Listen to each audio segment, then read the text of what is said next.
xukuumadda Xamza Cabdi Barre iyo madaxweynaha Jamhuuriyadda Federaalka Soomaaliya oo kalsoonida lagala noqonayo xilli mushin ka dhanaa uu ka socdo gudaha baarlamaanka Jamhuuriyadda Federaalka Soomaaliya daawada muuqaalkan ayaan kugula wadaagi doonaa xaaladda guud ee dalka ee soo korortay iyo waxyaabaha lagu heesta Xamza iyo Xasan laakiin intaan u guda galin muuqaalka like sara si share garay oo la wadaag saaxiibada bogaana falow soo mahadsanida aynu ku bilawnay xildhibaan ka tirsan labada gole ee baarlamaanka Jamhuuriyadda Federaalka Soomaaliya ayaa ku dhawaaqay in ay la xisaabtamayaan madaxweynaha Jamhuuriyadda iyo ra'iisul wasaaraha xukuumadda kadib markii ay ku eedeeyeen in dawladda ay qayb ka tahay urinta colaadaha Sanaag iyo gobolka Gado xildhibaanada oo ah kuwa mucaarad ah isla markaana ku midoobay madasha samata bixinta qaranka Soomaaliyeed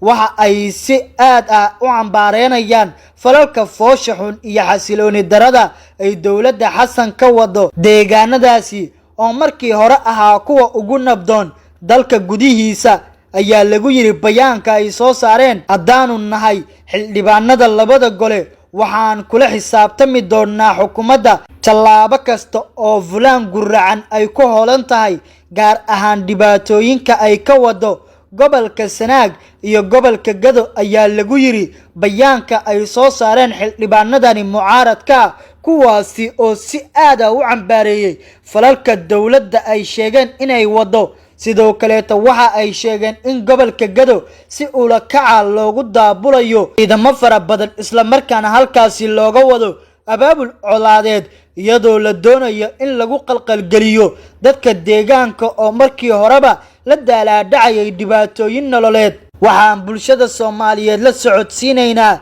in xukuumadii laga sugayay wadajir horumar kobcin dhaqaale iyo sidoo kale la dagaalanka argagixisada ay markii ay ku fashilmeen dhammaan howlaha loo igmaday ay bilaabeen in ay kala qaybiyaan bulshada ayna dagaal ka dhaxrido ayay sidoo kale tasiiraciyeen war-saxaafadeedka ka soo baxay xildhibaanadani mucaaradka oo dhameystiran ayaana waxa uu qornaa sida tan anagoo ah xildhibaanada labada gole ee baarlamaanka Jamhuuriyadda Federaalka Soomaaliya kuna boobay madasha samata bixinta qaranka waxaan halkani ku cambaareynaa falalka foosha xun ee xasilooni darada ah ay xukuumaddu taagta daran kula kacayso deegaanadii nabdoona ee dalka gudihiisa ah kow waxa ay hormuud u noqotay colaadaha laga abuurayo gobolka Sanaag dhimashadii iyo dhaawicii maanta ka dhacay halkaasi waxa ay eedeeda iska leh oo qaadanaya xukuumadda Xasan iyo sidoo kale Xamza ay hogaamiyeen labo waxa ay gobolka Gado ku daabulayaan ciidamo loogu dan leeyahay in lagu qalqal galiyo dadka deegaanka si loogu abuuro jawi colaadeed isku dhacyo iyo sidoo kale in la dhibaateeyo dadka ku nool gobolka Gado oo markii horeba dhibaatooyin ay ka haysteen xagga nolosha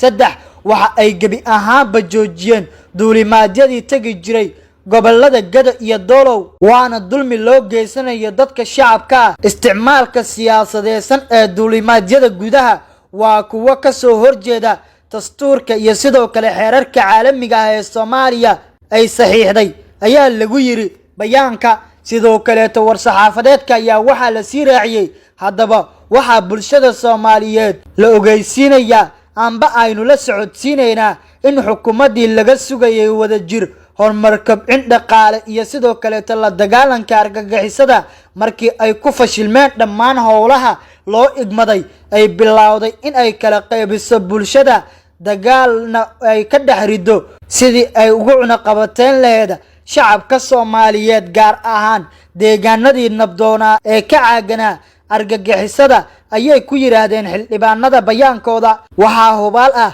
in hagardaamooyinka xukuumaddaani ku howlan tahay ay yihiin kuwa kala fogeynaya bulshada kala dilaya beelaha Soomaaliyeed una daneynaya cadawga guul iyo isbedel sida darteed haddaanu nahay xildhibaanada labada gole ee baarlamaanka Jamhuuriyadda Federaalka Soomaaliya waxaan kula xisaabtami doonaa xukuumadda tallaabo kasta oo fulaan guracan ay ku howlan tahay gaar ahaan dhibaatooyinka ay ka wado gobolada Sanaag iyo sidoo kale Gado ayaa la sii raaciyay bayaanka oo gabagabo u ahaa qodobka dowladda federaalka Soomaaliya ayaana markaan waxa ka dhex aloolsan xiisado siyaasadeed oo labada dhinacba ay isku hayaan hadii ay ahaalaayeen xildhibaanada mucaaradka iyo sidoo kale kuwa muxaafidka iyadoo dowladda dhexe ee Soomaaliya ay cadaadis xoogan saareyso Saciid Cabdullaahi Dani iyo sidoo kale Axmed Maxamed Islaam Axmed Madoobe oo ka soo horjeeda xukuumadda dan qaran iyo sida ay u shaqeyso